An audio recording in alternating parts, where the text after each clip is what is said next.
It's Real Talk, Episode 6, Guillermo del Toro. On today's show, Justin Tyler returns to see if we're drift compatible and can score Pacific Rim. Little Liler, the silver screen sugar glider, has solved the Riddles 3 and now gets to review Pan's Labyrinth.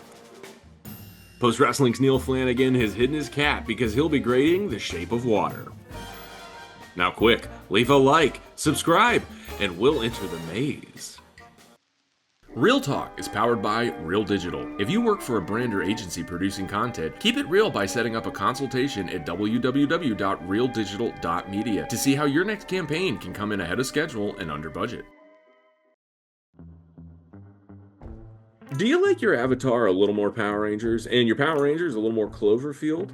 Well, throw in an Eye of Sauron and I've got a cheesy genre flick that's hard not to enjoy. When you have a movie like Pacific Rim, there's a lot of suspending of disbelief required going in. But when the solution to every situation is a clumsy fistfight, it quickly becomes impossible to believe the film will evolve into more than a thoughtless action movie. Why do the Earth's greatest soldiers, using our most advanced tech, immediately devolve into a loud, colorful blur that resembles a mall food court brawl between Optimus Prime and Inspector Gadget? Surprisingly, it's the non-kaiju and non-Jaeger or giant robot characters that are the most colorful and entertaining. The cast knows exactly what type of film they're in and display just enough effort to elevate the hokey plot. Despite its flaws, Pacific Rim will forever be an example that any material in the hands of a master will likely be elevated and better than it should be. Although a bit too long, Pacific Rim is a kaiju-sized barrel of fun that will almost certainly leave the intended audience satisfied. Justin Tyler returns to the show to help me cancel the apocalypse, so let's hear what he scored the film. It's crazy when you can calmly say the quote-unquote iconic line from the movie and it sounds just pretty normal. Yeah, I spent most of last night practicing cancel the apocalypse right off the tongue. Yeah. And is it like, I forget how he says it when I just watched it and I was like, I heard that line and I was like, oh, yep, that was the one. It's not really a yippee-ki-yay motherfucker situation. No, nor is it. You tell him the apocalypse is canceled. What? If you say a joke and then someone tells you the joke is funny, it's maybe not a good indication that it's funny. I think he says that in the very next line is somebody in the movie going, great speech. But anyway, Pacific Rim, an interesting movie, really flew under the radar. I didn't see this movie until recently. Really? Yeah, it's interesting because I love the director. I love Mr. Del Toro, yeah. And I don't really know why. I mean, this would have been interesting to me. This came out in 2013, and it didn't really hit. And the last time you were on the show, we talked about how well Airplane did, or maybe didn't do internationally. This is like the opposite of that. This movie did exceedingly well internationally. It did not make its money back in North America, but it did very, very well overseas. And I don't know. I guess it somehow flew under my radar. These giant robots flew under my radar. They're called Jaegers, dude. Yeah, they're called. And I gotta say, I'm sort of a Jaegermeister because I saw this movie when it came out. I do a comic book podcast, and we were doing our show for Nerdist when they launched their YouTube channel, and we had a second show this summer that we called the biggest summer ever because there were just so many blockbusters coming out. So we extensively watched this movie, extensively reviewed it on that show. And I think this movie, it's telling the worldwide gross because when it came out in 2013, that's when it was like the China box office specifically was banging. That's since gone away, which is why movies are shifting yet again to being something else, I think. But yeah, definitely saw this, was a big Guillermo fan coming into this movie. And I did not like this movie when I saw it. I was going to say, you covered it extensively, but you didn't quite reveal thoughts on it. Did not enjoy this movie. Because of what you were sort of saying in your intro, like, this movie is so dumb at points. Very stupid ideas. And you're just meant to be like, this is the way it is. It's like, oh yeah, it definitely makes sense to have two pilots. But even down to, I think what really, and we are talking about plot, just to be clear. So I think this is all, very appropriate for what we're focusing on.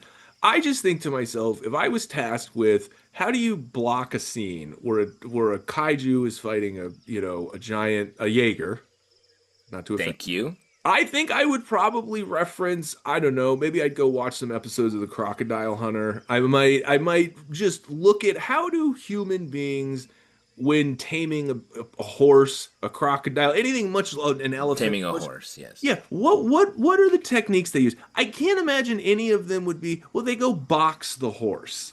Or they Yeah. go, they go and they get a stick out and they just bang on the elephant. And I think that's what for me was it just was a bridge too far, a bridge too dumb, perhaps, where I thought if you had all this advanced tech and you had all of this dream scenario where we have an enemy so big, we all align and all we can come up with is just trying to bang these things over the head of Well, they were trying to build a wall for a while, but they killed people who are too high up, as Charlie Hunnam, yes, learns. that's a good point. Why, by the way, I'm curious why they didn't use the Jaegers to build the wall. Great. These are questions. These are great questions. This is what Definitely a good this is what idea. real talk is all about, baby. Well, that's the crazy thing. Like this is such a genre of movie where they're like, all right, say a ton of stuff at the top of the movie and then never think about it again. Because the minute you start thinking about any of this, it's like, uh-oh. Right. Like, just to do a quick run off the dome, yeah, like the wall, never gonna work. Why was one of these cloned kaijus also pregnant? Doesn't make sense to have sex with another kaiju in the throat on the way up and instantly give birth. The two sides of the story, Charlie Day doing the mind meld, the drifting with the different kaijus, happens to come together right at the same time. It's just a Pacific Rim that is being threatened by monsters. Because honestly, if the breach occurred in the Atlantic Rim, Yeah. no problem. The kaijus would just be chill weirdos who like to read books and sip tea. Exactly. It's the Pacific Rim is the real issue here. That's the one you got to worry about. And they a real lost opportunity with the sequel. Why Pacific Rim 2? It could have been Atlantic Rim, and you just build in this, we're eventually going to get to all the oceans. Gulf of Mexico Rim. That's right. And everyone's just fucked up. Everyone's just really guzzling canned beer. I think for me, the plot really, really struggled because it has all of the elements there go where you go in, you're probably not asking for a lot. I don't think this movie is attracting people who are looking for a beautiful mind or just a really elaborate plot. I think these are people who just kind of want to go have fun, and even on that level it seems like it's not giving the attention that it needs. So if you as you well know, Mm. you got to designate the plot a score 1 out of 10. Whew, tough, because it is not a great plot. But in the world of having two very different ideas, let's get in the heads of the kaiju and let's punch the kaiju. It does actually come together in a timely way. Like it's executed well, I feel like. But it's not going to really get it over the halfway mark. So I'm going to give it a 4. What are other examples of this kind of genre film? And you have obviously all of your Godzilla movies, which Yeah. I think in a way almost aren't a fair comparison because this is more No. about the Jaeger than it is about the kaiju. So then I guess the only real point of comparison kind of within the North American market, these are your Power Rangers films. And I Yeah. do think this movie is leagues above any and all of those attempts. So it is difficult because if we're examining the plot in a vacuum, it has a lot of holes, but I think it is still easy to appreciate when you're comparing it to any of its kind of contemporaries. But having said that, I think one of the stronger parts of the movies are the characters and performances. There are a lot of characters and a lot of fun performances in this movie. I feel like these characters are almost cartoons. Like there's another universe where this movie comes out and is Yeah. immediately a Saturday morning cartoon, and I think all of these characters would translate really well to that. But I digress. What were your thoughts? Idris Elba, this is prime Elba. He is just crushing this moment in his career. So hype to him. He has to do a lot of like serious face, bloody nose talking. Charlie Hunnam, man, you sort of feel for this guy. He got Hemsworth. He really was. He got eclipsed by a similar looking series of dudes. Yeah. So that's too bad for Charlie. He does a fine job holding down the half of the kaiju. The other half, Rinko Kikuchi playing Mako, was good job. I mean, solid. A lot of emotional heft given to her character. I got to shout out a guy named Bern Gorman in the film. Sick. I was like, you know how you're reading like it's like the character name and then the actor name, and I was like, there's no way Bern Gorman is a real name. Mom and Dad thought Bern would, and it clearly opened some doors. Killer name.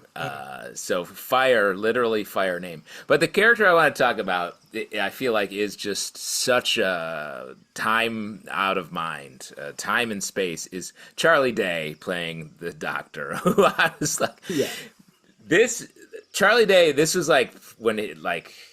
Always Sunny was just out there. He had become the star, and he was just scooped up.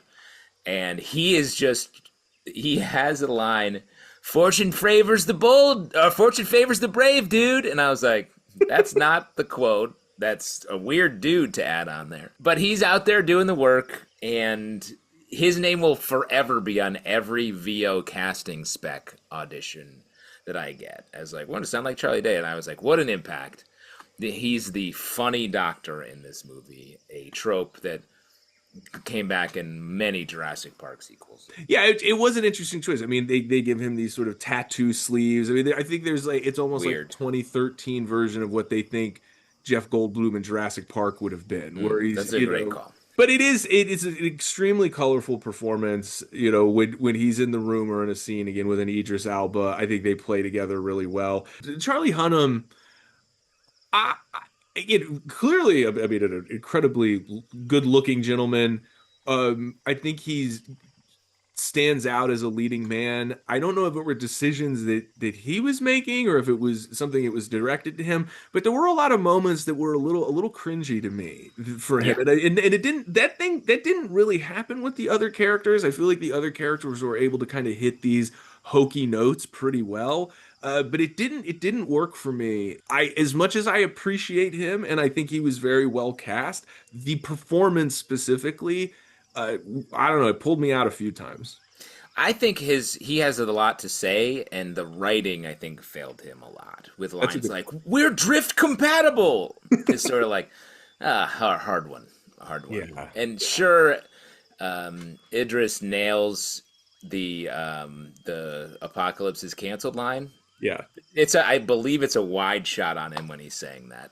That's a telling choice to zoom away from the iconic tagline of the movie. Charlie's character also has to be this sort of bridge for Mako and the audience because he's sort of seeing it, and that's a lot. I mean, no other character in this movie is tasked with really having to not only experience what's happening in real time with the character or with the audience, but also has to then sort of be, I don't know, react in a way that other character can't, because Mako is her arc is we come to learn that she was traumatized in an incident when she was a young girl by a kaiju and was rescued by Idris Elba's character, and I'm assuming was kind of raised by, it's more than implied, almost said, I think that he's sort of a father figure to her. He won't put her on as the second chair because he cares too much for her. That's right. Take that, Charlie. I don't know. But then they have a great stick fight. I'm so glad you brought up the stick fight, because that was another scene where I thought, did they fight with sticks at any point? Just give me a Jaeger at some point holding a stick to justify why they would be fighting. But I guess maybe that's not the point. I guess more it's about if you can beat someone up, they can beat you up equally, that you're then compatible. Was that the point that I missed? Do you mean drift compatible? Drift compatible, of course, yes. Thank you for... Just to be clear, I just want to make sure, because I am not feeling drift compatible with you, Al. Maybe it's a species difference. We haven't had a stick fight yet. Yeah, we should. We should do the stick All right. fight, Well, let's perhaps. pause real quickly. We'll come back. We'll do a stick.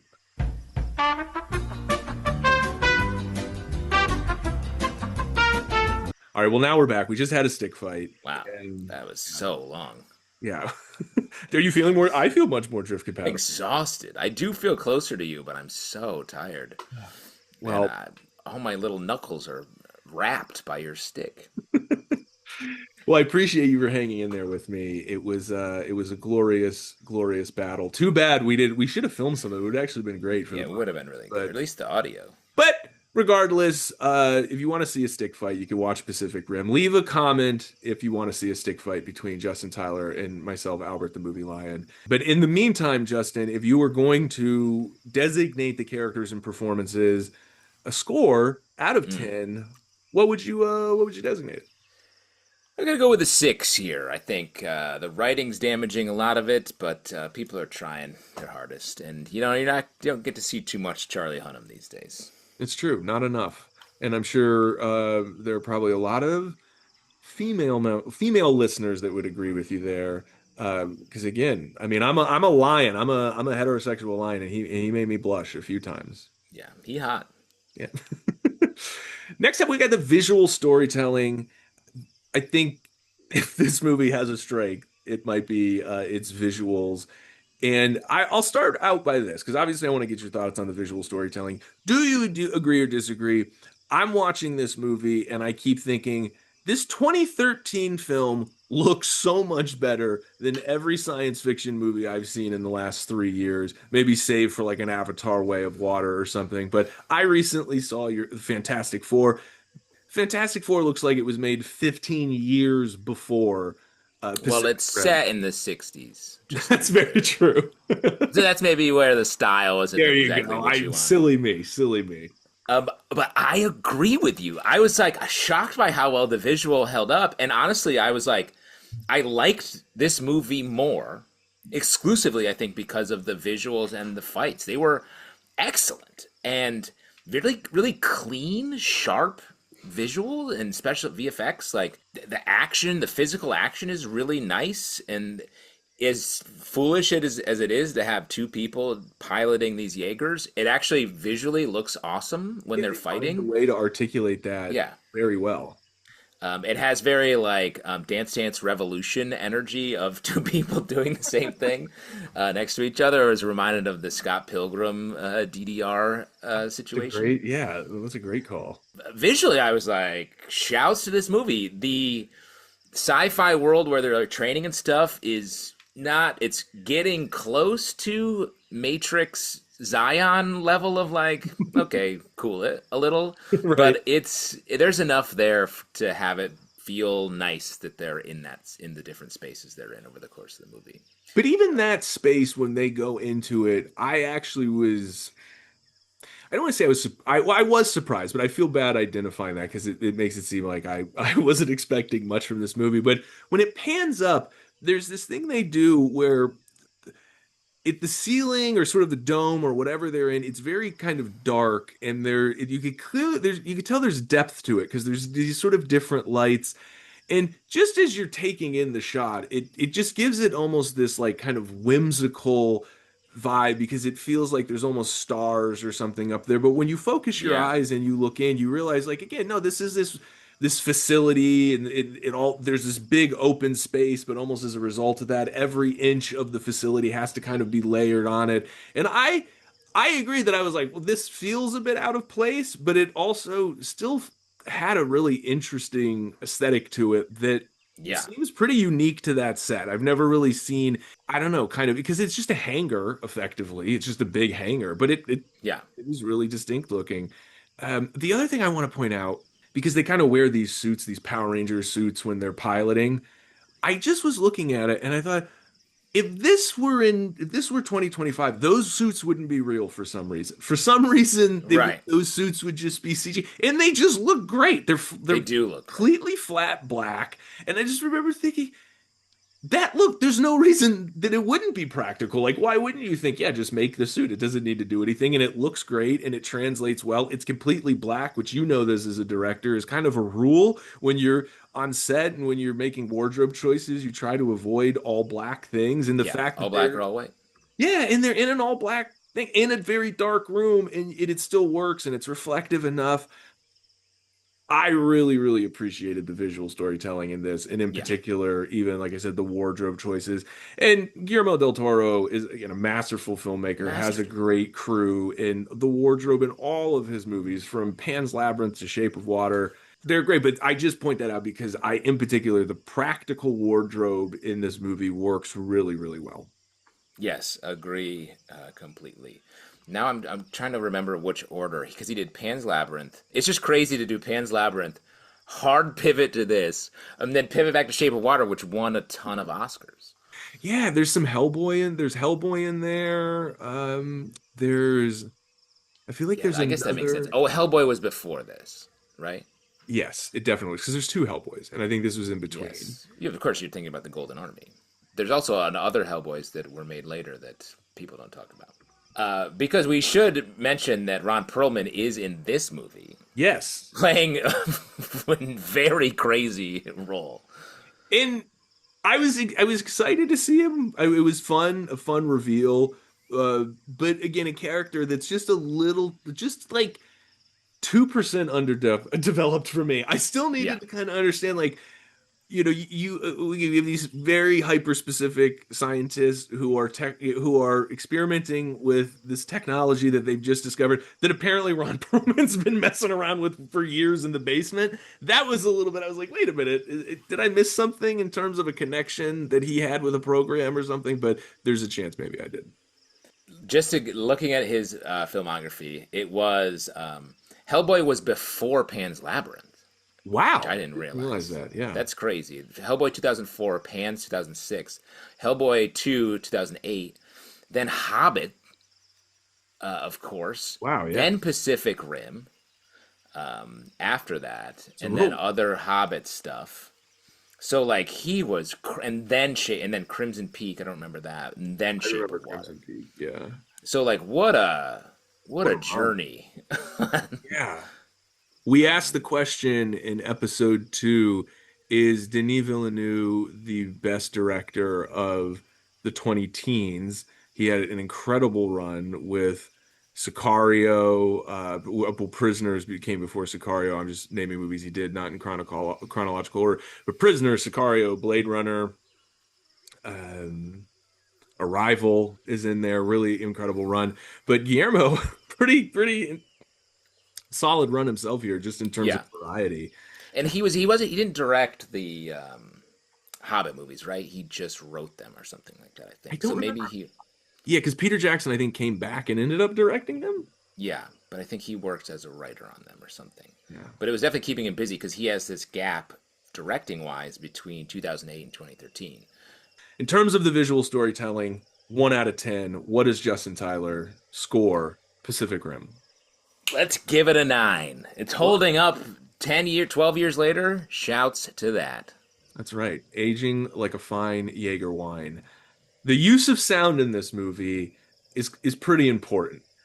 I mean, it's cool. Jaegers make robot noises, and the kaijus make screaming bio noises. So, pretty good. Would this film have had a bigger impact if it had a more memorable score or a theme that people came away humming it? I mean, yes, but I don't think they were going for that per Sure, se. sure. So, so maybe that's a lack of ambition. But definitely, I feel like this movie was going more visual across the board. So I'm would give it a lower score for sound. I'm gonna stick with a 5. Yeah, technically well done. I felt like, the Jaegers definitely have a good sense of weight to them. That's another thing I think a lot of modern special effects movies struggle with these CG characters. They all look and feel very light, whereas, the Jaegers all had a real weight to them, and that has a lot to do with the framing, but it Yeah. also has a lot to do with the sound design. So, well, the last category is theme. This movie is a big summer popcorn flick, a term that would often offend a Roger Ebert, but Mm. I feel like it's appropriate for this movie. How did you what themes did you maybe feel that Pacific Rim was attempting to traverse? Do good with big robot. Maybe with the best example in cinema history. Yeah. Walls no don't work. Walls bad. And I don't know, thematically the themes are pretty simple. I can't really give it a lot of like hype on blowing me away with the themes. You and I totally align. What would you designate it if you were going to give it a numerical value out of 10? Let's go all the way down to 3. 3. All right. Well, that means we've got a total score here. You gave the plot a 4, the characters and performances a 6, the visual storytelling a 9, the use of sound a 5, and the themes a 3, which gives you a total of 54. Yeah, on the classics. Now, last time you were on the show, your score was a bit lower, but you did bump up the numerical grade a bit, and that is something we allow all guests here on the show to do. So that still stands. Again, like I said, I liked this more on the rewatch, which, you know, that doesn't always happen. So I would bump it up to a C, even a C plus, I think, because the fact that this movie looks better than the movies coming out now is crazy. That's more of an indictment of modern filmmaking than it is saying this movie was especially great, but because this movie isn't really ahead of its time in the visual storytelling. Yeah, I guess we've gone that far backwards. That's what's crazy to me. No, I agree, and that's why I align with your statement about it being an indictment more than necessarily a celebration of this film. But it's certainly 13 years later held the test of time. I gave the film, I gave the plot, I should say. I gave the plot a 6, the characters and performances a 7. I gave the visual storytelling an 8. I gave the use of sound a 7, and I gave the themes a 5. So I was definitely a little bit kinder. Man, you love being nice about sound. Hey, what can I say? I've got sensitive ears. I'm a lion. I feel like... that makes sense. I feel like... You can hear the rustle of a leaf in the distance when you are hunting the great antelope of the African veldt. So it makes sense. So you saw me get lunch when you flew in today, is what That's what I was saying. That's a way of saying, like, sick lunch. Yeah. It can be very difficult sometimes to watch movies as a lion because you hear a lot. So it really demands a lot of focus. And this was a movie that, it was easy to look at, but it was also easy to kind of just lose attention. I graded the film a 66 to your 54. I wouldn't say either one of them is a stellar score. I decided to give the film a C to your C plus. So I think we're probably, sounds like we're pretty much on the same page. And within the sort of sub genre that you find this film in, I think it's a standout. I agree that it ages well, but at the same time, even when you compare it to other 2013 films, when you compare it to all the options you have out there, it's really difficult to grab someone by the shoulder and go, you gotta watch Pacific Rim. Yeah, definitely. What day is it, boy? It's the day we watch Pacific Rim, Mr. Scrooge. Again already? Wow.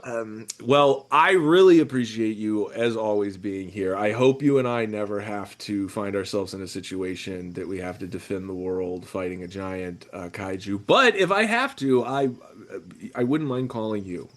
We're drift compatible. Fortune favors the brave, dude. Well, thank you so much for being here. I must ask before you go, will you come back? Will you watch and review another film with Al? Yes, I will, Al. Roar. Platinum Plastic isn't just a proud sponsor of Real Talk. They're also the home for all our new designs and merchandise. Follow Platinum Plastic on Redbubble by clicking the link in the description and see all our A+ gear. That's Platinum Plastic on Redbubble for all your Real Talk merch. Guillermo del Toro is a master filmmaker with multiple examples in his filmography that more than defend his credibility. But what his 2006 film Pan's Labyrinth achieved is truly unique. The film is both an example of expert cinema literacy as well as an evolution of human storytelling techniques that have been evolving for thousands of years. The picture is a myth with great meaning that is told through a horrifically brutal lens, which rewards the audience with fantastic visual sequences, if they can make it to them. Although a minor one, my only criticism of the film is its unrelenting approach to violence that leaves nothing to the imagination. Pan's Labyrinth at times feels like the antithesis of the Hitchcockian approach to violence that's dominated Hollywood since Psycho was released in 1960, and I have no doubt that that decision will render the movie unwatchable for some. Pan's Labyrinth's message is as clear as those found in children's fairy tales. Reality is, and likely always will be, inescapably cruel, but the good of man is defined by an unrelenting fight against all odds for morality and imagination. In the end, the film allows its audience to choose between one of two endings, and each is as heartbreakingly profound as the other. I'm so glad that Liler, the silver screen sugar glider, could swoop in once again to help me chat about this modern classic. Liler, sorry about that fawn that made you solve 3 riddles to get in here. I told you should bring hand lotion. Oh man, and I really missed out on not having a snack beforehand because those 2 grapes really. I'm glad you're back. I'm glad that we're talking about Pan's Labyrinth on today's episode. We're celebrating the work of the wonderful Guillermo del Toro. And I don't know that there's a movie that defines him more. I mean, Shape of Water, 2017, wins a couple Oscars if that's your bag. Pan's Labyrinth, though, I feel like this is a really special movie. Yes, I agree. I think that this is like quite the bread and butter of what I think of with Guillermo del Toro, where he has this really only him way of marrying like historical fiction with fantasy escapism. This was a very special watch for me. This was my first time ever watching it. There's so many things I love about your show, Al, but one of the really nice things as being one of your pals is that there's an accountability to watch the things that I've been meaning to. I can't just sit on my laurels and be like, I'm not ready, I'm not cozy. You are helping me find a way to make the time, and I really appreciate that. I'm so happy to have finally watched this movie. Thank you. Oh, well, I'm so glad to hear that. And I'm really, really glad that you watched this. Guillermo has this style of what I would call like this sort of mature whimsy, this adult fairy tale fantasy. And the plot of this movie is really 2 plots happening simultaneously. It's a fairy tale that's sort of playing out, but there's this unfortunately very all too real story that is going on. One quick other point is that I did not realize that I was misremembering which Labyrinth movie I'd been meaning to see. What I found is that there's 2 Labyrinth movies that I've been meaning to see. And initially, before I looked into like about to hit play and stuff, I thought I was watching Labyrinth with David Bowie. But then when I turned this one on, I was like, oh no, oh right, there was another Labyrinth movie I'm meaning to see. So I went into this completely blind. I've seen the eyes and hands like fella in different like mediums, like different clips. Yes. Yes. What was his name? The Pale Man, they call The it. Pale Man. Went into this completely not knowing what to expect. I didn't realize the entire film was in Spanish. So that served as like another, I'm always excited to jump into a foreign film because there's no escaping. Can't sit on my phone. I can't It forces you to watch. Yeah. It forces me to pay attention, and I love that. I appreciate that. How did I handle the 2 corresponding plot lines? I thought that initially I was confused with like the storybook beginning, but again, that was just because I didn't know that it was going to fully be in Spanish, so I was half paying attention until I was like, oh shit, I gotta like super pay attention now. So that by the time it got to them on the road and the mom needing to pull over because she didn't feel good, that was when I was like super locked in and was like, all right, I'm gonna go from this point. I was more wrapped up into what was currently happening, like the Civil War in Spain. Mercedes, who was like, oh my God, I loved her so much. I just wanted everything for her. I was probably the most focused on that.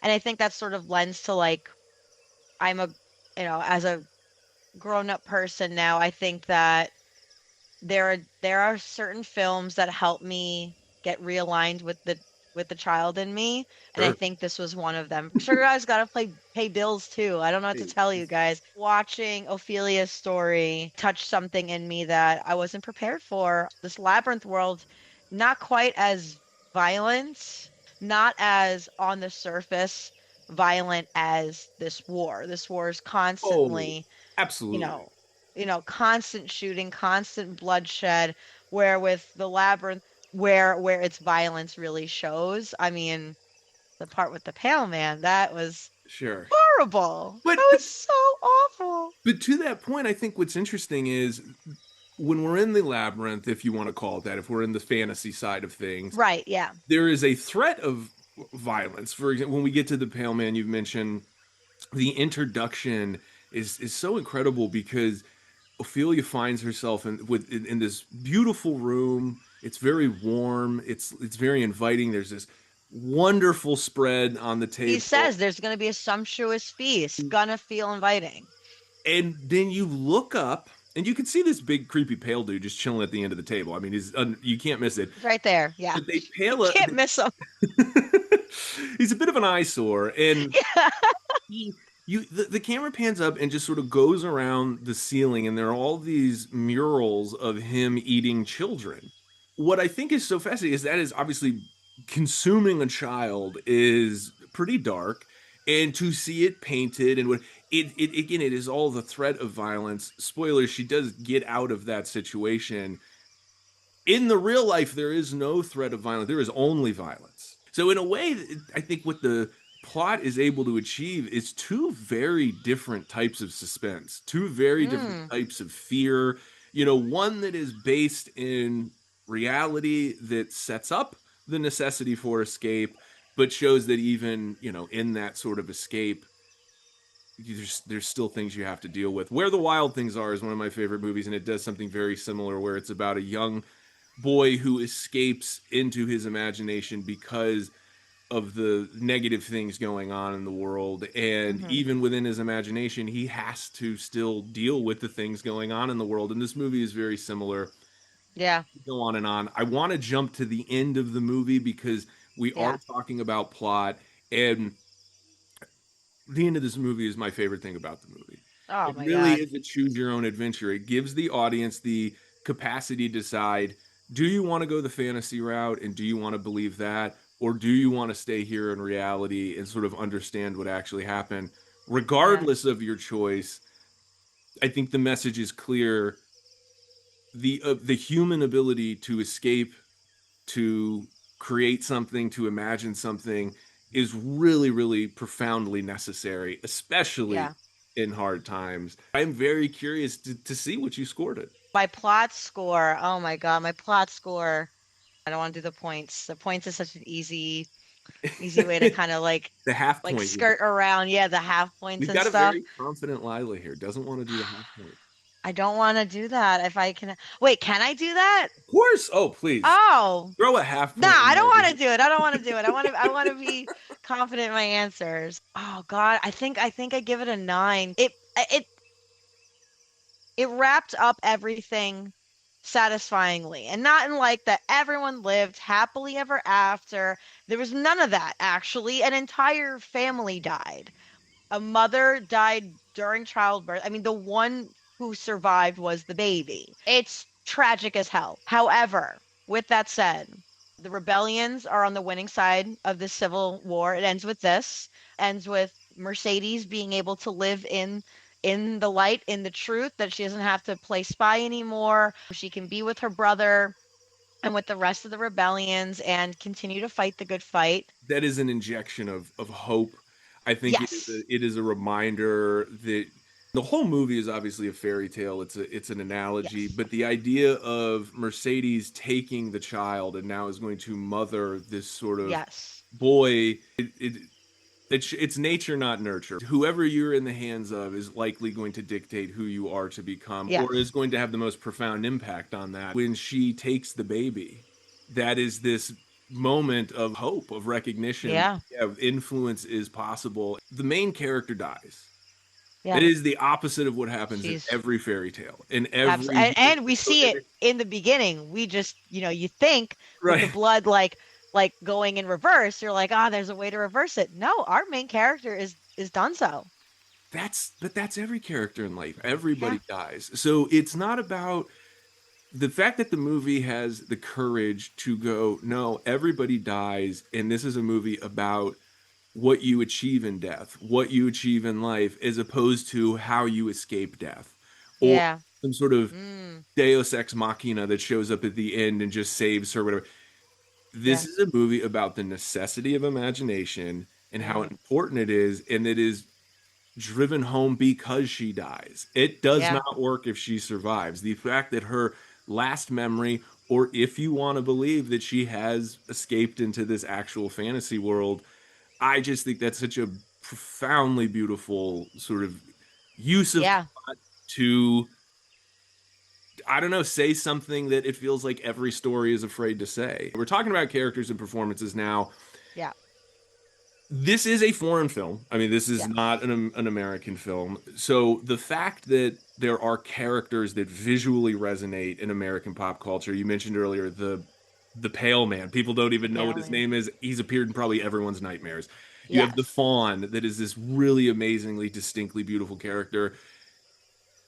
The general, That's Doug Jones, if I'm not mistaken, correct? Yeah, correct? yeah, the legendary Doug The Jones. legendary. And Was that him speaking Spanish then? I'm not sure. That's a great question. I don't know. I'm going to assume not. I kind of want to assume it that he'd go that far I'd into hope it. so. Yeah, I feel like he would. I feel Doug like he Jones, if would. you're listening, please let us know in the comments. Let us know. Let us know. Was But that say it you? in English, please. Write it in English. Yeah.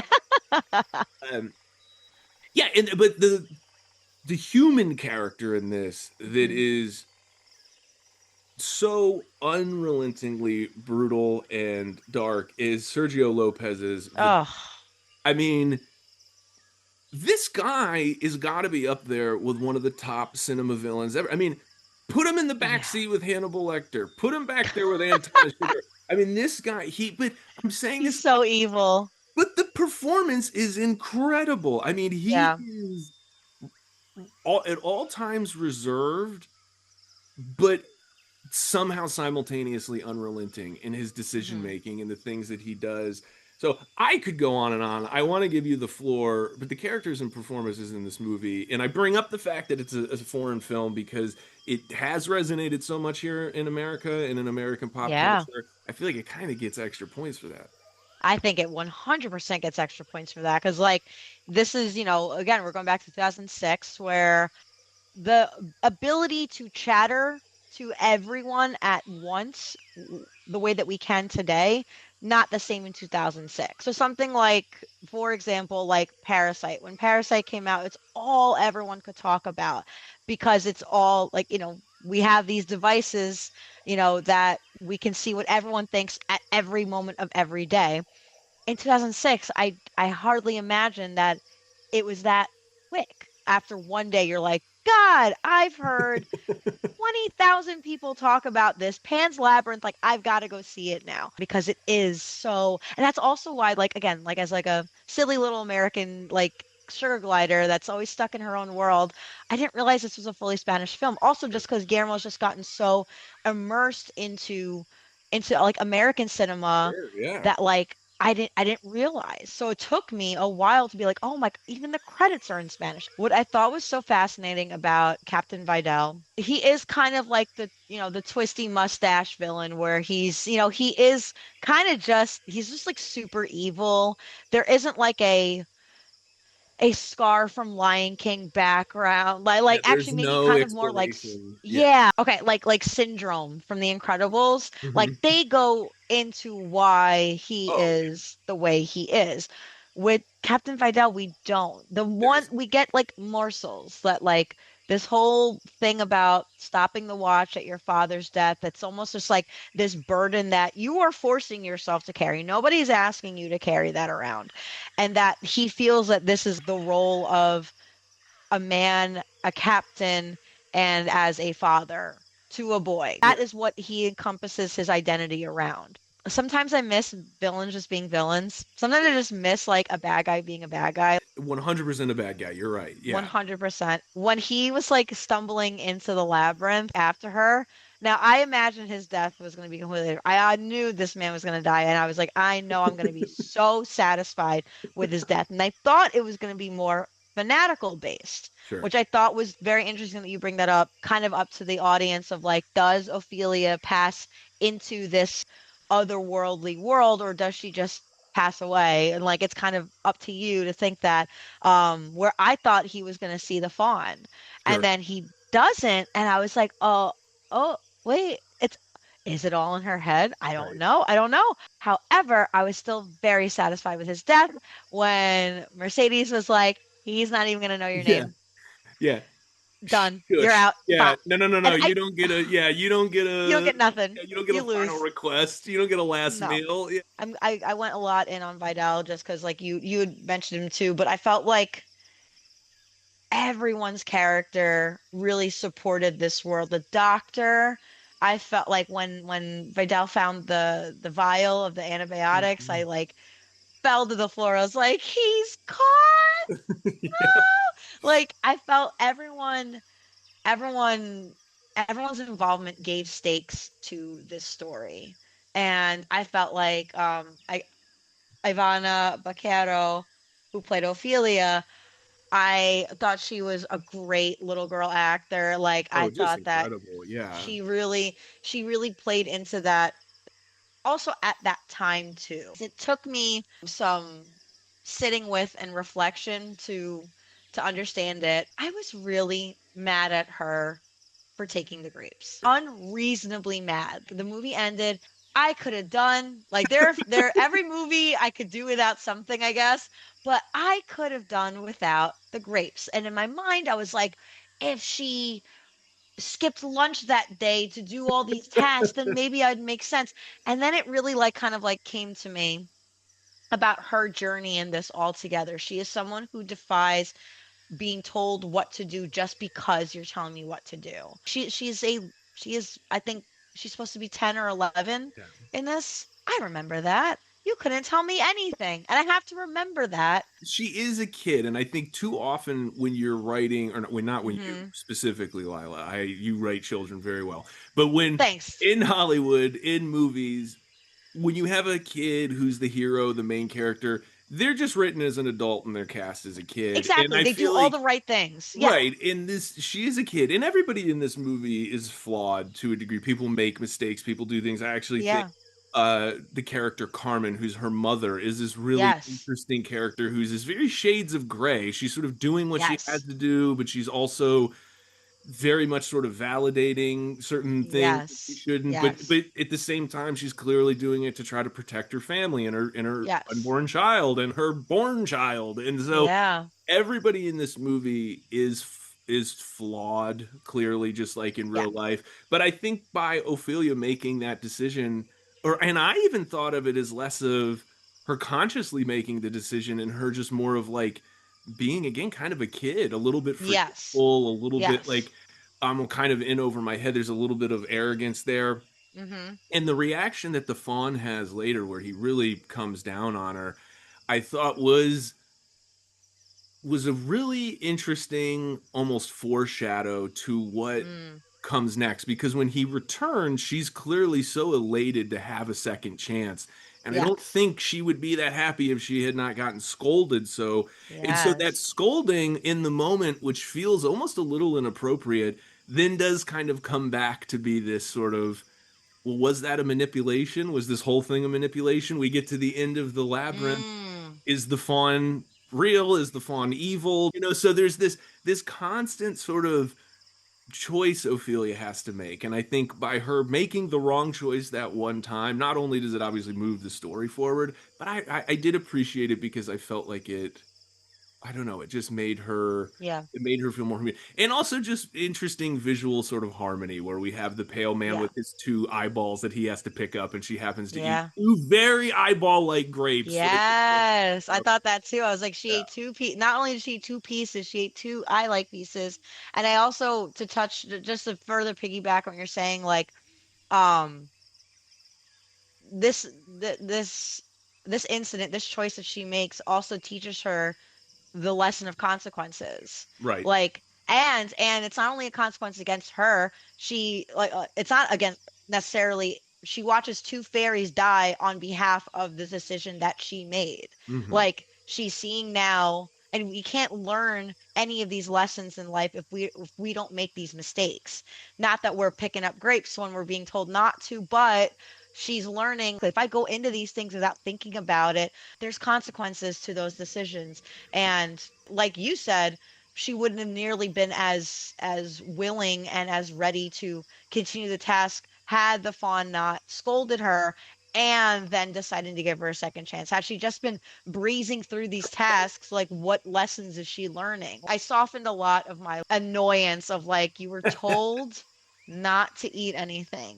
And of But all the things, you ate grapes. There was a ham. There was a big ham. Like a big that's what you jiggly plate of sacrificed. Jello. Get a handful of Jello if you Come get. on, like it's a feast. You sacrifice all that for two grapes? Like, baby, girl. She eats the grapes. The fawn, when he is scolding her, he does say, "You have basically become mortal now. You have lost the ability to come in." And of Yes. course, when the movie ends, she, perishes. She passes away. And I do feel like the eating of the grape that immediately results in the fairies getting killed is a symbol for, this sort of foreshadowing of what's going to happen at the end of the Yeah. movie when she is proven to just be mortal. And, Yeah. the decision to poison the captain, the decision to try to Yeah. steal the baby. All of things are decisions that she makes that lead to her inevitable, well, not inevitable, but that lead to her death. And Yeah. therefore, the choice to make to eat the grapes, it's almost Yeah. this sort of Adam and Eve esque sort of losing of the innocence. I will shut up. I will shut up. Well, you can't shut up because you got to give this a grade. You got to give it I one out of do. 10. Oh my There's God, the character. choices. Jeez, I Louise. Oh my know. God. Honestly, I give characters. No Oh Anna Faris God. in this one. No Anna Faris in this one. Missed opportunity, but I understand. She would have We're made a gonna let great one fawn. white person in it. That I guess Doug Jones is probably the right choice. I totally get it. I really want to. I'm giving him a 9. I think You're that not. there's Okay. a few things, but like God, so strong, super duper duper strong. So I mentioned it in my open. I just want to say out of the gate because this is what docked points for me. I remember watching this the first time. I am a lion. Some would say I'm the king of the jungle. Us, I don't. I would never say specifically me, but as as the group we rep. So I've seen a thing or two. I've mauled a gazelle or two in my time. This movie is unabashedly violent. There are, Yeah. I mean, you see a man's nose Oh my get God, in with the butt of a I gun, forgot. and it does Mhm. not cut away. You Mhm. see a leg get sawn into with a hacksaw. Mhm. And I'll stop, but we don't want to get this thrown off YouTube.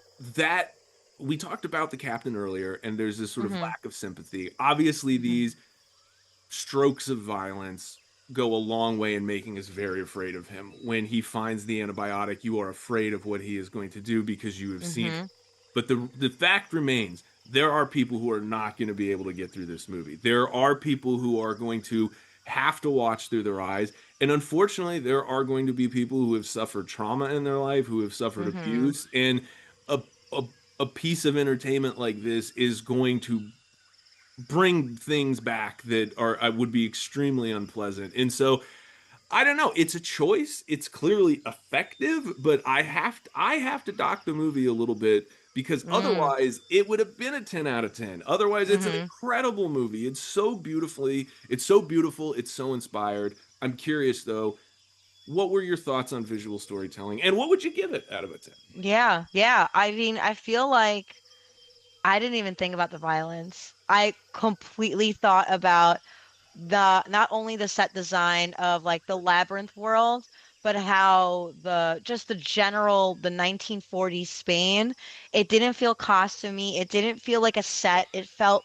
like a real place. The That's in character. kitchen that the help is, preparing food in, Ophelia's room, even the forest doesn't feel like a forest from 2005 probably at that point. It Right. all felt like really lived in, it felt real. And so with that, that was where I was like enamored. I think that maybe I have just become a desensitized little glider, that Oh the no, butt of the maybe. gun to the guy's face, like that like made me scream. Oh, this is relentless. Driving the point home, this is a bad dude. When he meets his eventual ends, I will cheer. Right. I will not cry one single tear for this man. Yeah, you're totally right that there is an egregious amount of violence that could deter. It can't quite reach all the masses because you aren't leaving us to our imagination.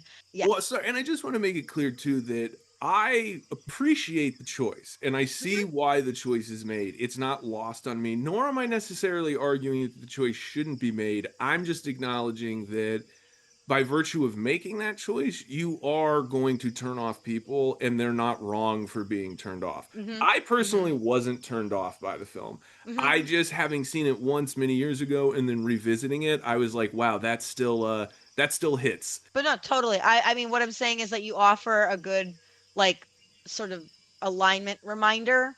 Not everyone's living in Lila's world. So visual storytelling, score I give it is the 9. I loved it so much. I loved it so much. Lila, if we ever give you like a jersey, like a Lila jersey, I think you're gonna be It's number a nine. I 9. think you're gonna. I think you're so right. Someday you'll give something a 10, and it's really gonna be important. That's what all that. This is all just That set. I'm just building it up. Ah, I'm scared. Well, the next up we have use of sound. There's a part of me that wants this movie to have like a more memorable score because I have Mhm, seen it a mhm. couple times, and even now as I walk away, I don't remember. Now I could say the same thing for The Princess Bride. I could say the same Mhm, thing for uh, Bowie's Labyrinth that you mentioned earlier. mhm. I don't necessarily have a specific track or anything, so I'm not sure that I would dock the movie. But if we're talking about sound, I don't know. I think it's worth mentioning that this doesn't have a sort of a score that I think Yeah. will live on past its screening. You're touching upon what I think I'm really altogether feeling is that because nothing's really standing out to me, I could kind of take that as like a sign it could have been worked on so that there was something. I feel like I'm gonna watch the movie again and be like, how did I forget this part? But because it's not like really coming to me, I think I want to give it a 7. Okay. It's not bad. Of No. course it's not bad. And like it's not like something stuck out where like, okay, the scene where Ophelia has to give blood to the mandrake root under the Yes. bed. Yes. I was like, "Oh, she's biting into a blood pill." Oh, like there's the capsule. You can see the capsule. Yeah. And I was like, "Oh, when was she given like a vial of blood?" And I was like, "Oh, oh no, Yes. this is just This is real life." yeah. Got it. So like that's something that stuck out to me, but that's more of like a eagle-eye viewer, couch critic of being like, there it is. A 10-year-old didn't sell biting into her thumb well enough, and I saw the casing. There is nothing like that sound-wise for Sure. me. So I think with that, I would give it a 7. I think to your point, due to memorability, due to Yeah, you're right. It's not a knock, but the sound design is what it it's should be. fine. The music doesn't feel necessarily as inspired as the rest of it. It's not a knock. Yeah. I've got a 7 locked in. That brings us to theme. I'm gonna give theme an 8 Okay. because I feel the same way. There isn't one direct lesson. There's like quite a few, and some of them aren't that applicable to to me because I'm not living in 1940s Spain in the middle of a civil war. I am Sure. also not a 10-year-old girl that has lost like her whole family. But can I tap into that child in me, or can I tap into the strong characteristics that everyone's going through? Like Mercedes is making me want to be braver. Like Yeah. Mercedes makes me want to be a braver person, to stand up for the things that I believe in a lot more visibly and out loud than I may have felt in my past, because I'm afraid of rocking boats, because I'm afraid of Sure. getting into Sure. arguments with people. But watching her, I'm like, I need to be a braver person. I think Ophelia makes me want to be a more curious person, like ask more questions. The theme of faith and believing in and doing what's right. Like at the very end, Ophelia doesn't toss her baby newborn brother down a well. that was the right thing to do. She made the You right know, decision. Yeah. she did the right thing. And in the face of knowing that your evil stepfather is going to shoot you, not likely. He is Right. going to kill you. It is certain death. Yeah. And she does it anyway. There's a really big, I guess, a theme of bravery, courage, all the tasks that the fawn had her do. She's doing this in blind hope that, it wasn't going to lead to what was going to happen had she given the baby over. But a lot of it was just, yeah, like hope. I think hope in that the rebellions were going to take down the regime, hope that she's going to end up in a better place. And I like to think that she's in a better place, whether she's in the labyrinth world or whether she's just in the great beyond. But better than, I mean, it just sucks because then her stepdad was dead, so she could have lived with Mercedes. But what are we gonna do? What are we gonna do? Anyway, I give Theme an 8. You give Theme an 8. All right. I feel like I made that comment about the jersey and you stopped giving out 9s, but because it I'm sounded scared like a now. 9 what you were describing, but I've got an 8 locked in. We have a total then. You gave the plot a 9, the signature 9. The characters and performances got a 9. It's visual storytelling a 9. Use of sound a 7. Theme an 8, which brings the total to an 84. Now, like I've said before, yeah, surprising, right? That's kind of the real talk. God, I hate numbers. Numbers are the worst. No, but I remember, gave it an 84. Oh. an 84 is technically an A. Anything 80 and above is an A. But I'm curious if you wanted to designate it a letter grade. In real curriculum, REE, because that is the one I count as the correct one. I'm very happy with giving this an A. It was excellent. There was so much to enjoy about it. There was so much to take with you afterwards that I am very happy with giving this an A. The A is locked in. That's part of the experiment here. I think it's very easy when we talk about if we like or dislike something to have these sort of feelings, but we actually break it down and start dissecting these things. We can start to see that maybe there is a little bit of a discrepancy between our initial reaction to something and what we actually break it down through.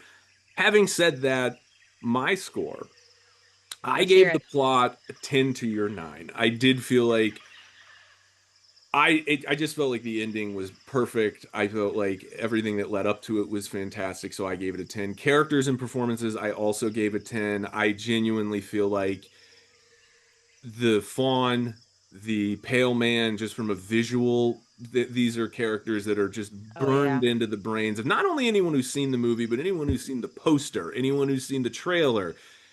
And then the performances are phenomenal, and I really genuinely do feel like Sergio Lopez gives like an all-time great performance here. And the women in the cast you mentioned, phenomenal, but I just feel like there's what Sergio's given on the page and how he brings it to life is just it's next level. Visual storytelling, I gave a 9.5. Like I said, I think this is a beautiful movie. I docked it a little bit because I don't think everybody can watch it. So that's what I gave it. Use of sound, I gave it a 9 to your 7. Maybe I was feeling that Lila 9. I felt like I had to balance that. But again, I feel like 9 caught on. The invisible sort of craft oftentimes is use of sound and much like an edit. So I gave it a 9, and then I did give the theme a 10. For me, this is a perfect example of what it's trying to discuss. I think that it is a contemporary fairy tale told through what this lion believes to be the best form of storytelling that exists in our contemporary culture. I feel like cinema is the foremost form of storytelling. This is a fairy tale perfectly told through the cinematic language. And I think when you get to the last moment of seeing what Ophelia is thinking, maybe experiencing, but what I'd like to think she's thinking before she dies is this perfect metaphor for the power of imagination and the power of belief and faith and choice, that even upon your deathbed, you can find happiness if that's something that you can create. I gave it a 97 to your 84. So for me, that's an A plus to your A. I want to know what people think of the movie. I want to know what they would grade it in the comments. This was your first time watching it. This was not my first time watching it. So I think it was maybe a little bit easier for me to appreciate some of the bigger things that you were absorbing for the first time. Having said all that, I did show you before we filmed. We've got a new shirt up in the shop, Yes, I celebrating do. the Pale Man. Um, Yes. so go check that out. That's on Redbubble, Platinum Plastic, in the Real Shop page. Lila's got some merch in there. Yeah.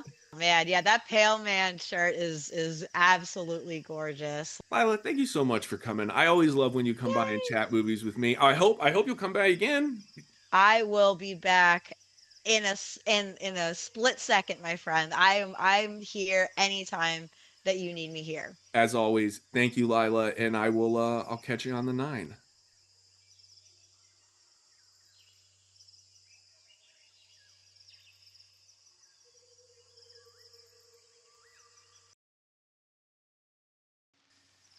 Before we jump into the next review, I just wanted to thank you for listening this far, and I ask that you please give us a follow if you're enjoying the show, as well as comment what movies you'd like to hear us score on Real Talk. We're almost certainly on your favorite social media platform, so search Al the Movie Lion wherever you scroll. This review is brought to you by Post Wrestling, your trusted destination for pro wrestling podcasts, breaking news, and honest reviews on everything WWE, AEW, and beyond. Want to stay in the loop? Just search Post Wrestling on YouTube or wherever you get your podcasts and hit subscribe. For a film to be brave, it must be equal parts unique and confident. The Shape of Water is as brave as it is whimsical and doesn't hesitate at any moment to freely exist as an adult fairy tale about falling in love with what you're meant to be and how difficult that adventure inevitably is. Conservative wisdom is symbolized by Michael Shannon's Richard Strickland, a man whose entire outlook on the world represents an endless chain of hypocrisy and fear. After all, Strickland consistently articulates motives of divine inspiration, but his last spoken words are pure blasphemy. Sally Hawkins is beyond charming as the muted Eliza Esposito, who loves a bath more than perhaps any heroine in cinema history, and checks off every box a performer might hope to be tasked with in a dream role.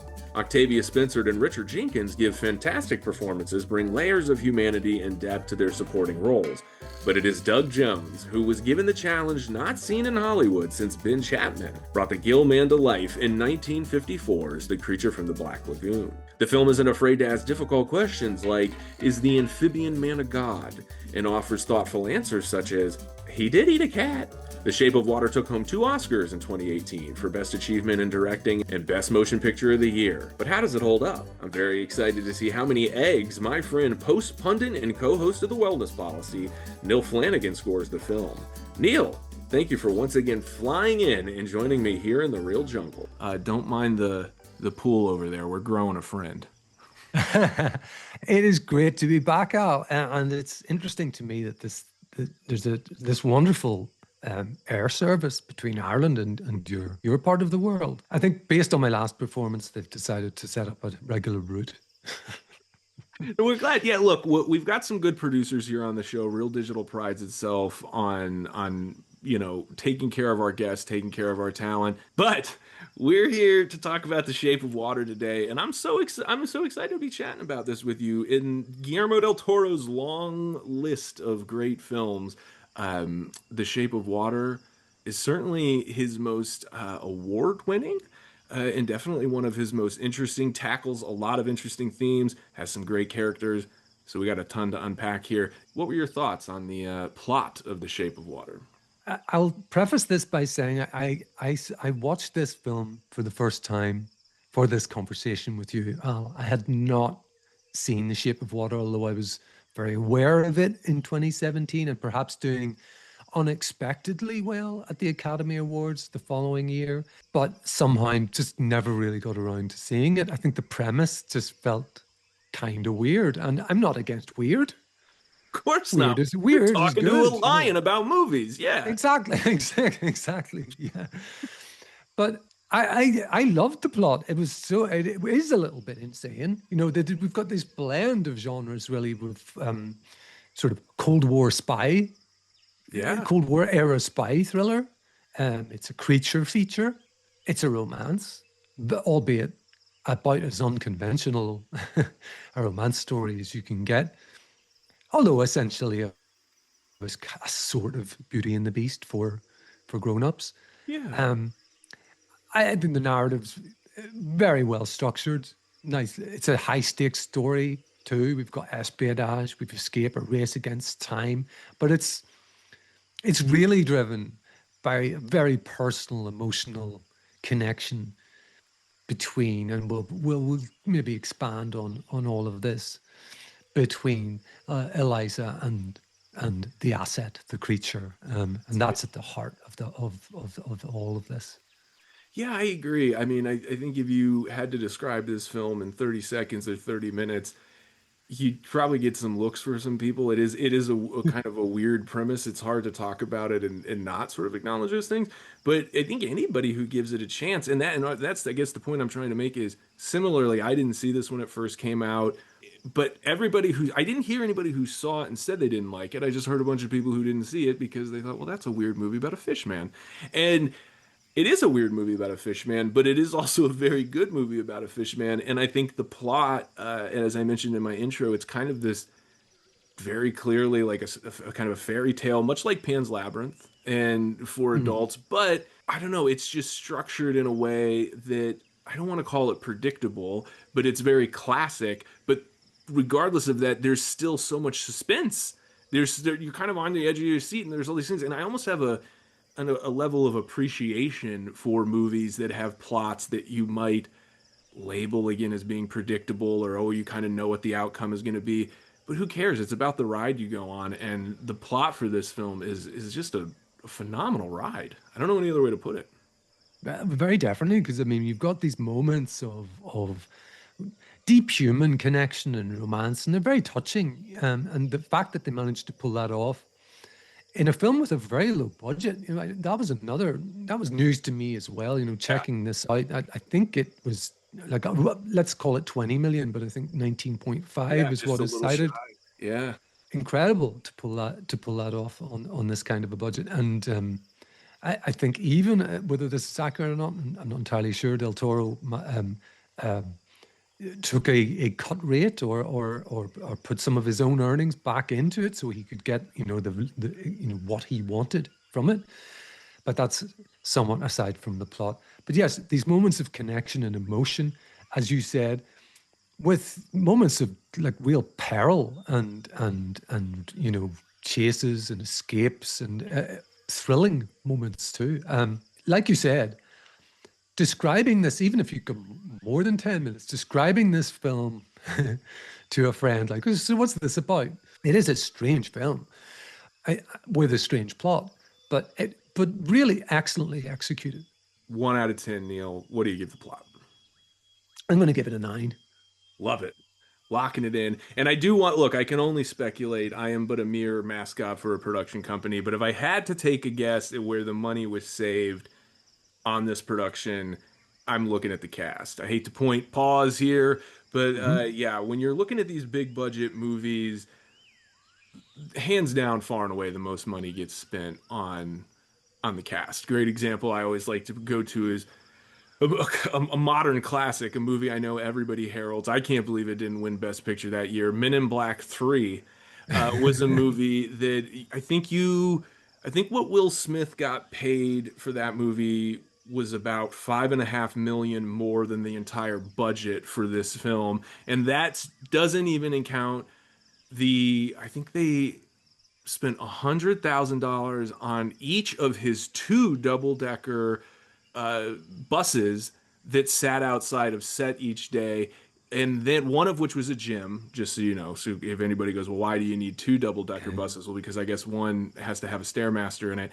And then the studio had to pay for, if I recall, there was not a townhouse available, so they had to rent every room in the top floor of whatever hotel they had him staying in. So anytime people go, how do you make a movie for $20 million? Oh, you get good human beings to be in it. That's what you do. And if you want to spend $200 million on a movie, you get a director and 3 or 4 casts at the top who don't mind getting paid $250,000, or I'm sorry, $250 million for probably about 2 weeks worth of work. So I gotta get off my soapbox now because I don't want this kitty's got claws. You know, every once in a while he's just got to point out corruption in the business. And yeah, this movie is a phenomenal movie. And when we transition now into characters and performances. I'll just use this as a clumsy segue. Let's give the cast that probably worked at scale for this movie due, because they all could have turned it down and it would have been a different movie, but they all said yes. They probably weren't paid what many people, including their agents, would have argued that they were worth. But at the end of the day, they made a great picture, and we're all here to bask in it. So with that said, Neal, bask. What'd you think of the characters and performances? Oh, tremendous. And it's a really good, actually, it's a really good segue into characters and performances, because this is a tremendous cast. Really just wonderful actors. I mean, I've long been a fan of Michael Shannon. He gets somewhat typecast, I think, into these sort of troubled authority figures. And I don't know if you've seen, it's not a movie, Al, it's a television show, Boardwalk Empire, where he Yes. plays this puritanical religious agent of the prohibition uh, police, you know, whatever that federal bureau Sure. that existed was to enforce prohibition. The original Straight Edge Society, I think, is what. Yeah, exactly. Yeah. And he is just incredible in that show. And that was one of my first sort of real exposures to this guy as a captivating screen presence. I think he's brilliant in this. Sally Hawkins is brilliant in this. Octavia Spencer, of course, as always, is brilliant in this. Doug Jones, to perform in the way he manages to do underneath a ton of prosthetics, Yeah. I think is just an incredible skill in itself. And it's something that he has somehow made a stock in trade of since then. You know, I mean, one of my other little geeky motifs is that I am a Star Trek fan, and Doug Jones played a heavily prosthetic character in one of the newer Star Trek shows, Star Trek Discovery, Oh, where, wow. of course, as usual, he's completely unrecognizable from the actor's headshot. But he does a tremendous job. And just maybe to dig into it a little, I think what Sally Hawkins manages to do, conveying this incredible breadth of emotions, you know, longing, loneliness, which is maybe something we'll get into in themes Sure. when we talk about that, defiance, love, of course, and joy, without saying a word. I just think is a real achievement, and well worth the Oscar nomination that she got for this film. If I could just say, I totally agree with that, because you know, not that you get a lot of them these days, but you can go back to a movie like The Artist, which came out a few years before this, a modern feature length film that was a silent picture, and you know, that's an achievement, but the whole movie is a silent movie. Sally Hawkins is basically playing a silent movie character in a talkie, in a full color movie, and she does it, and she has her moments. She does get her chance to shine and use her voice, and it's used really beautifully and really well. And you know, I kind of mentioned in my open, there are other movies, and we get into them on this show. Nosferatu, the modern Nosferatu. I can only imagine talking to Lily Rose Depp ahead of time and going, well, we need you to do this. We need you to do this. We're going to need you. And she does it. Same thing in this movie. Sally Hawkins is tasked with things that I think any actor of any quality would really, really struggle to do, let alone to just knock it out of the park. And you mentioned Doug Jones. Incredible what he's doing, but to be fair, he is aided by, you know, makeup and prosthetics. You get someone like Sally Hawkins, who's kind of on the other end of that spectrum, where she doesn't really have anything other than the wardrobe and her physical performance. And I mean, literally in this role is as a muted performance. She's having some tools taken away from her. Yeah. She's just as lovable a heroine. She's just is relatable as any lead in any movie. I mean, yeah, really could not give higher points to a performance. And if this movie is great for anything, I think it is, and it's great for a lot of things. The two lead roles are well worth the price of admission, because those performances are, again, just, well, I won't reveal my grade yet, but yeah, I found them phenomenal, and couldn't agree more with Michael Shannon. he's got a lot of great performances in TV and film, some sleeper performances, but this is a great showcase because even though he is the big bad villainous guy, there is Yeah. still a ton of subtlety. He reminds me a lot. The last time you were on the show, Neil, we talked about the Shawshank Redemption and the Warden character, who Yes. sort of this duality of everything was based in faith, and his final act is him taking his own life. And in this movie, very similar, where everything is driven by this sort of divine hypocrisy, and we see in his last moments that he's a total coward and basically Yeah. denounces his own god. And yeah, just an incredibly layered character. Haven't even talked about Richard Jenkins, who is this great friend, and I love that he, like most friends, says he's going to help out Eliza, then doesn't, but then realizes he should and comes back. And Yeah. he's not perfect. He's not the perfect friend. He's super flawed. He kind of loses more in this movie than a lot of the other characters do, but he's there hanging in and being a good friend. And Octavia Spencer, again, kind of at all times, is that great balance of just like, I think that all fantasy movies need, of just, hey, what the hell's going on here? Just this constant like reminder Yeah. of like, wait a minute, what's going on? And so anyway, yeah, I loved this cast. I loved the performances. What would you give it? 1 out of 10, Neil? 10 out of 10 for me. I mean, of all the cast members that we mentioned, there's not a bad or even a flawed performance I feel among them. So yeah, that's a 10. And this is coming. Look, I'm a lion. I know, if you don't mind me revealing, Neil, you're a cat guy. You like cats. You're a fan of cats. So the Oh yeah. fact that this movie has a character that consumes a cat unapologetically, and we're still giving it high Hmm. marks on characters and performances, that really means something, Mr. Del Toro. I know you're again most likely listening. Uh, that speaking of eating cats, visual storytelling in this movie. I mean, my God, Doug Jones's makeup, the sets, the just the pacing, and you have an auteur in Guillermo del Toro who has things under his belt like a Pacific Rim franchise, who has a Yeah. um, who has Pan's Labyrinth, and so to get him in 2020, I'm sorry, in 2017 operating at this level, I mean, it just feels like a master kind of working at his peak. What were your thoughts? I agree. And again, this was one of the moments where I kind of wanted to double check the source of the budget for this movie because it's incredible. The visuals are incredible. I mean, the color palette is so deliberately, aquatic and beautiful. There's these greens and teals and blues, and the entire world of the film feels somewhat submerged and dreamlike, to the point of, is this like is this a dream? Is this some sort, Right. are we seeing events that were really intended to unfold? I mean, my take is yes, we were, but sometimes, as with many movies, it doesn't really matter. Sure. The camera's constantly moving, um, in that kind of floating way. Again, this water theme, it sort of just captures the mood. And I feel also, worth a shout here is the production design in the visuals, because the period detail to me, again for this budget, I keep coming back to, is incredible. And the contrast between, which I enjoyed, the sort of the sterility and the coldness and the just sort of, it's almost an evil character in itself, of the laboratory, Yeah.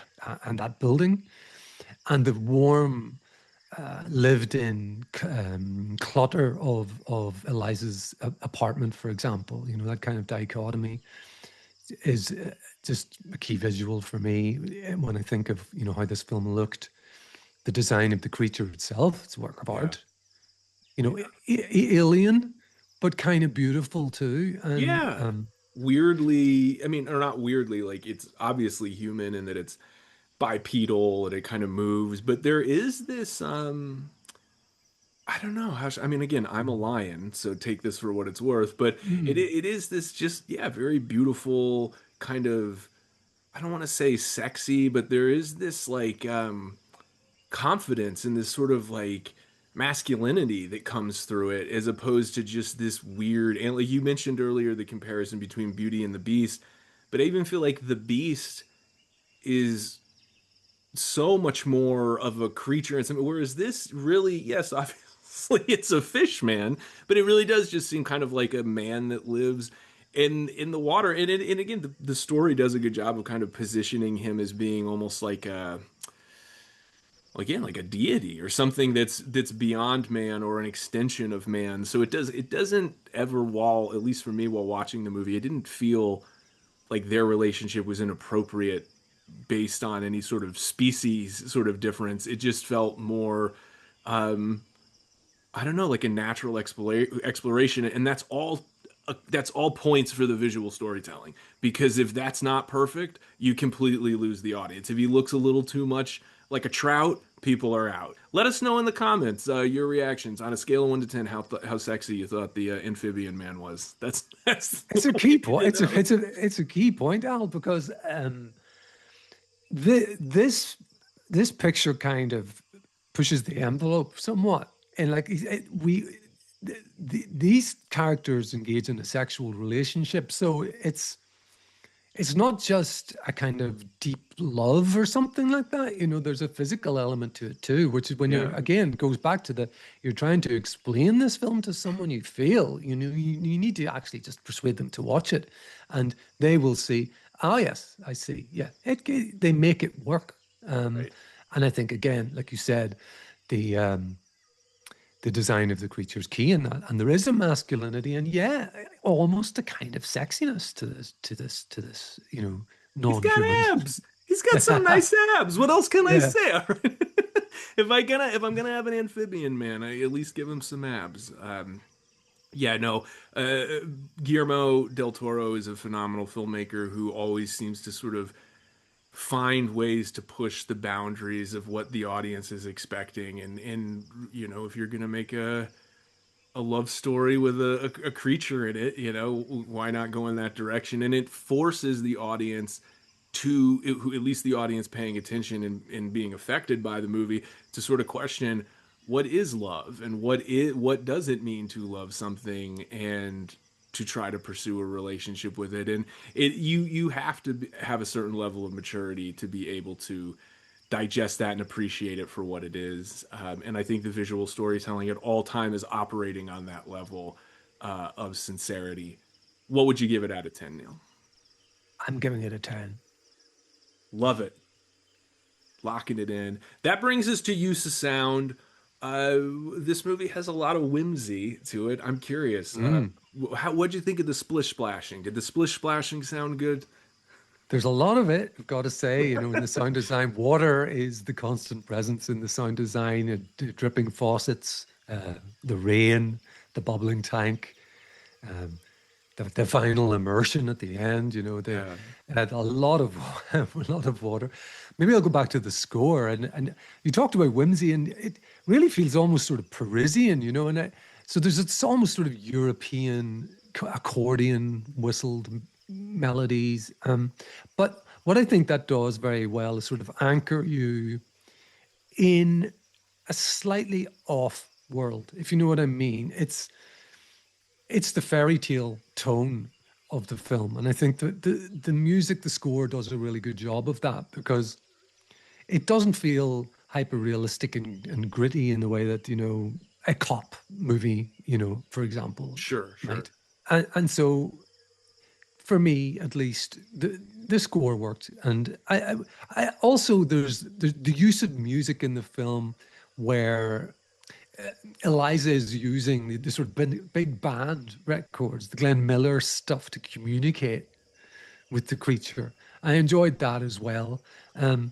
So I don't know, a bit of a mishmash, I guess, there when I'm talking about all of the in-your-face water stuff, and somewhat understated but dreamlike score.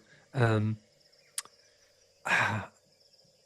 guess I really liked it, and That's but good. at the same time, I can't go to the highest point on the scale, so I'll give this a very solid 8 out of 10 for use of sound.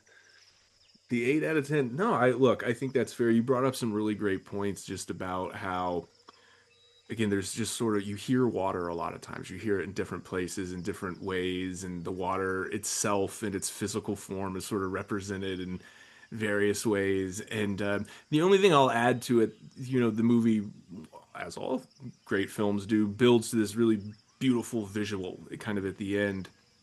And when you get to that point, you're underwater, and the absence of sound at that point, I think, is really thematically important, obviously, because we're just with the characters. We're literally just kind of floating.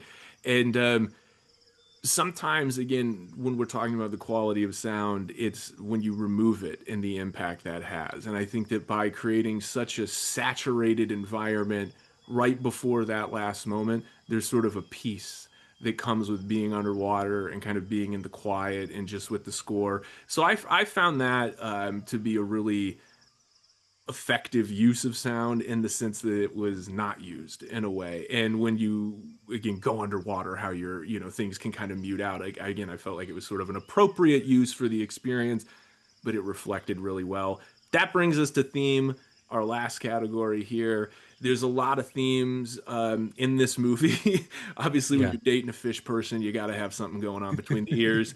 I'm curious, what were some of the themes that maybe surfaced for you? Let's start with empathy. I think that's a big theme of this movie, and it's not just empathy between the two lead characters. I feel, what you've got in the supporting cast is this closeted gay man and a black woman in 1962 as well. And so the fact that you've got people who in the society of the time would perhaps not treat as equally as others. I think there's a I think part. that's putting it nicely. Yeah, I'm probably underselling quite a bit there, but the message of finding love and beauty in those that society casts out as different or even monstrous in the case of the creature in this, that's a very big theme in here. I think solitude and loneliness has also comes through. I mean, the main characters, or most of them, feel like lonely individuals. Eliza is this lives this life of solitude. She's got her friend in Zelda, but she's alone. Her pal, I suppose, Giles again. We have the misunderstood creature, and yet they manage to find connection and a family of a sort with one another. I just want to add to that, because there's this, everybody has their own kind of world, but they're disconnected from it. The Richard Jenkins Giles is sort of, he's an artist, but the only kind of character that you see him interacting with is this connection that's not really getting him work. I think there was a little bit of an implication there might be some sort of romantic issue there or something. And so you can see that he's all the more lonely. The same thing with Octavia Spencer's Zelda character. We spend just a little bit of time in her home with her husband, and you can see Yeah. that she's not really heard. She doesn't really have any control there. So even in her own home, even in her own marriage, she's very lonely.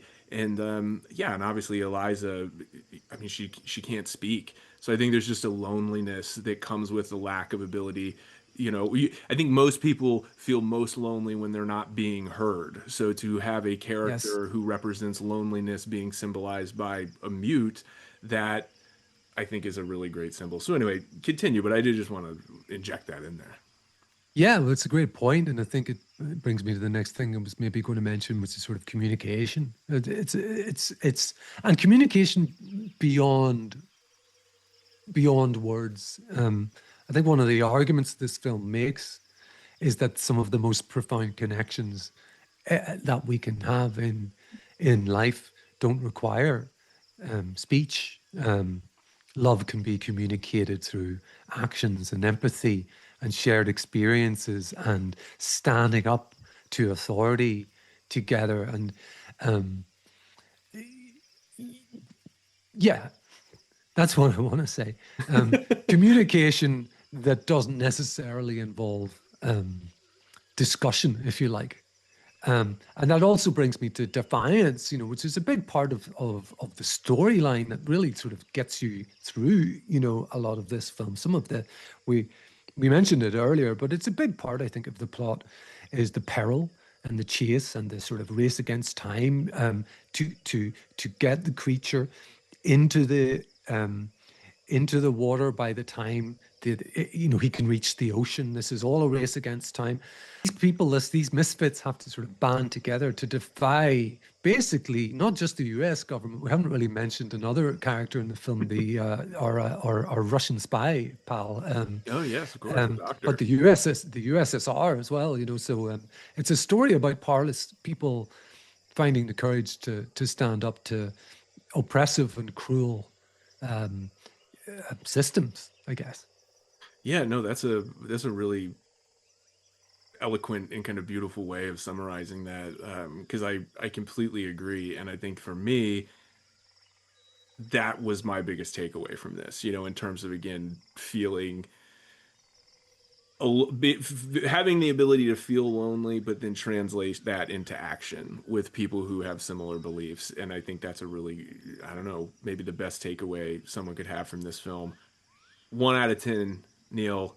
It's that time. Last one to lock in for The Shape of Water. What are we giving the themes? I'm going to give it 9. The only reason it misses out on a 10 is because I feel like, and maybe this is my fault rather than anybody else's.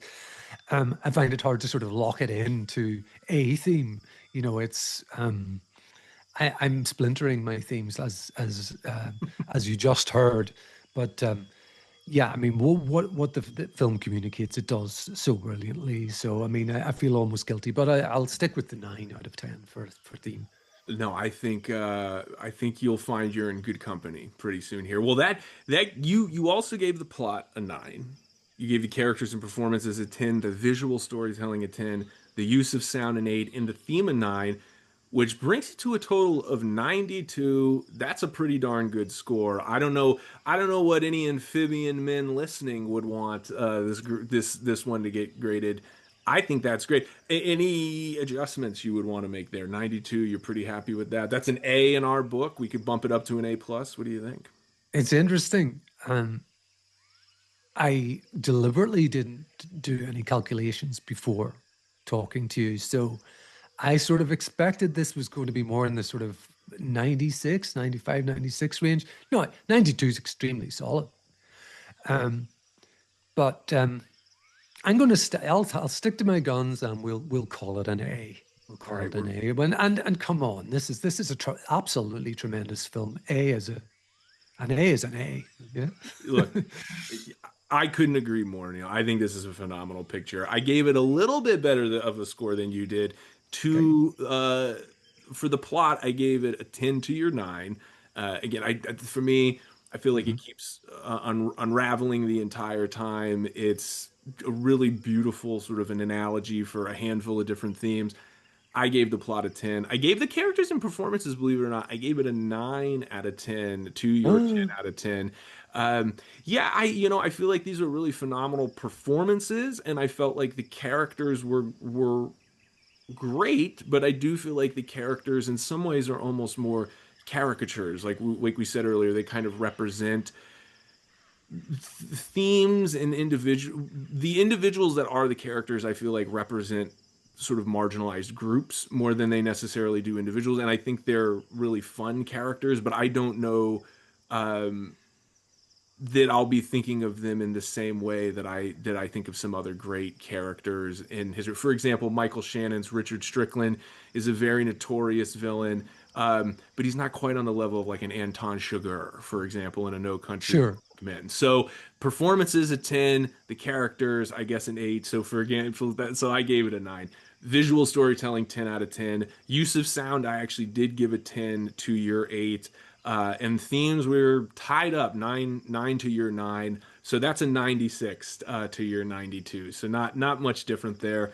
I loved this movie. I think anybody who has not seen the picture should go out and see it. If you're a Guillermo Del Toro fan and you haven't seen it, blasphemy. If you like any of the actors that we've mentioned, you will be more than satisfied, I think, with the performances they deliver in this movie. Neal, will you fly back in sometime and watch another movie with me? You better believe it. I'm enjoying this very much, Al. I'll be back. Awesome. Well, luckily we did get you a plane ticket, so you don't have to swim back. But thank you for being here, and until next time, Neal, we appreciate you. Thanks for listening, and here's a look at the scoreboard from today's show. Justin Tyler graded Pacific Rim a C+, and a 54 to my 66 and a C with a 60C average. Liler scored Pan's Labyrinth an 84 and A, where I gave it a 97 and an A+, with a 90.5 and A average. Finally, The Shape of Water scored highest with a 92% and an A from Neal Flanagan, and a 96 and A+ from me, with a 94 and A+ average. I'd love to know your scores, so please let us know what you graded each film in the comments.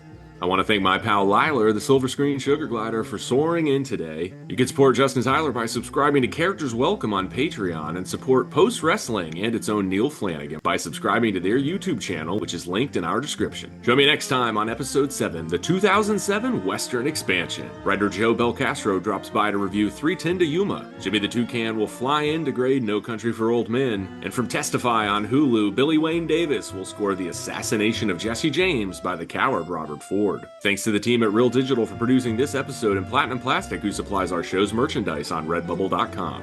If you haven't left a like by now, you might as well, and subscribe to the channel as well as hit the bell icon to be notified when Real Talk drops twice a week. Thanks for listening, and if you're going to talk movies, make sure it's Real Talk. Fortune favors the brave, dude.